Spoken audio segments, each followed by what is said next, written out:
ஆதியே துணை அனைத்து உறவுகளுக்கும் நமஸ்காரம். தான் செய்கின்ற காரியம் எமக்கு தெரியாது என்று நினைக்கிறவனை எமது எண்ணமாகிய கை தொடாது. அப்படிப்பட்டவனுக்கு நாம் நேசம் அல்ல, எமன் தான் நேசம். ஆனால் எவன் ஒருவன் தன் நினைவென்னும் பிறவியில் நாம் இருக்கின்றோம் என்ற அச்சத்தோடு வாழ்கின்றானோ அப்படிப்பட்டவனுக்கு அவன் நினைத்தது தேடியது மற்றும் அல்லாதது நினைவாவது பலவும் தரப்படும். தொட்டது வைத்தது அனைத்தும் பொன்னாக விளைவேறும்.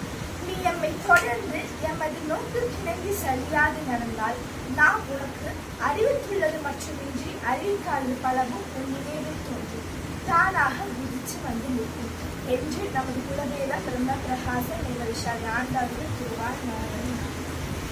இப்ப நான் வந்துட்டு ஒரு குட்டிகள் தானே சொல்ல போறேன். ஒரு ஊர்ல வந்து ஒரு சிற்ப கலைக்கூடம் இருந்துதான். அப்ப வந்து அதுல வந்து ஒரு சிற்பி வந்து அப்ப வந்து அது ஒரு சிற்பி வந்து ஒரு சிலையை வந்து செதுக்கிட்டு இருந்தாராம். அப்போ அந்த கலைக்கூடத்துக்கு வந்து ஒரு நபர் வந்து எல்லா அந்த சிற்பத்தை வந்து பாக்குறதுக்காக வந்தாராம். அப்படி வந்துட்டு இந்த சிற்பிக்கு கேட்டாரா, என்னங்க நீங்க பக்கத்துலயே அதே மாதிரி ஒரு சிலையை வச்சிருக்கீங்க, மறுபடியும் எதுக்கு அதே மாதிரி ஒரு சிலையை செதுக்கிட்டு இருக்கீங்க அப்படின்னு சொல்லி கேட்டாராம். அப்ப அந்த சிற்பி சொன்னாரா, இல்லங்க இந்த ரெண்டு சிலையும் ஒண்ணுதான், ஆனா வந்து நான் முதல்ல பண்ண சிலையில வந்து ஒரு சின்னதா ஒரு குறை இருக்கு, அதனாலதான் நான் மறுபடியும் அதே மாதிரி பண்ணிட்டு இருக்கேன் அப்படின்னு சொல்லி சொன்னாராம். அப்போ அதை பார்க்க வந்தவர் வந்து அந்த சிலையை நல்லா உற்று பார்க்கறாரு. ஆனா அவர் கண்ணுக்கு அவர் பார்த்து வரைக்கும் அதுல எந்த குறையுமே அவருக்கு தெரியலையா. அப்போ வந்து அந்த சிற்பி கிட்ட வந்து அவர் சொன்னாரா, நான் பார்த்ததுக்கும் என் கண்ணுக்கு எந்த குறையுமே தெரியலையே, நீங்க எதுக்கு மறுபடியும் பண்ணிட்டு இருக்கீங்க அப்படின்னு கேட்டாராம். அப்போ வந்து அவர் சொன்னாரா, நீங்க நல்லா உற்று பார்த்தீங்கன்னா அது அவங்க கண்ணுக்குள்ள வந்து ஒரு லேசான ஒரு கீரல் ஒண்ணு இருக்கும், அதனாலதான் நான் மறுபடியும் பண்ணிட்டு இருக்கேன் அப்படின்னு சொன்னாராம். அப்போ அதை பார்க்க வந்ததுக்கு ஒரே சிரிப்பு வந்துருச்சான். என்ன ஒரு லேசான ஒரு சின்ன கீரலுக்கு நீங்க எவ்வளவு பெரிய ஒரு சிற்பத்தை நீங்க மறுபடியும் செதுக்கிறீங்களா அப்படின்னு சொல்லி அவர் சிரிச்சாராம்.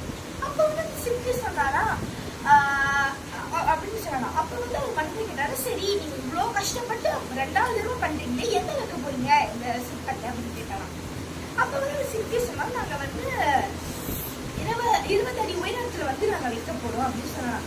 அதுக்கு அதை பார்க்கறதுக்கு இன்னும் விழுந்து வந்து சிரிக்கிறாங்க.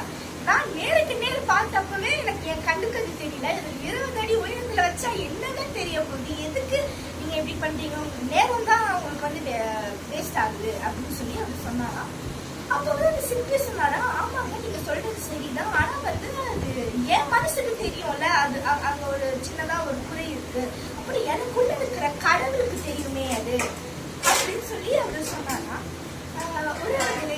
இந்த கதைக்கு நமக்கு என்ன தெரியுது, இப்ப நான் சொன்ன வாக்கியத்துக்கும் இதுக்கும் வந்து எவ்வளவு ஒரு பொருத்தமா இருக்கு அப்படின்னா, ஸோ நீங்களும் அதே மாதிரி பண்ணி, கடவுள் வந்து நமக்குள்ளதாங்க இருக்காங்க. ஸோ நம்ம எந்த விஷயம் பண்ணாலும் யாருக்கு வேணா தெரியாம இருக்கலாம், ஆனா நமக்குள்ள இருக்க கடவுளுக்கு அது நிஜமா தெரியும்.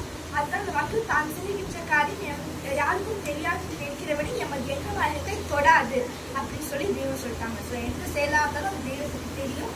ஸோ நீங்க எல்லாம் தெய்வம் சொல்படி நடந்து தெய்வத்தோட அன்பையும் எடுத்து வச்சு அவங்க சொல்லிப்படி வாழ்ந்துருக்கோம். எனக்கு ரொம்ப நம்பிக்கை இருக்கு. தொடர்ந்து வெளியே பேசுவோம். நமஸ்காரம்.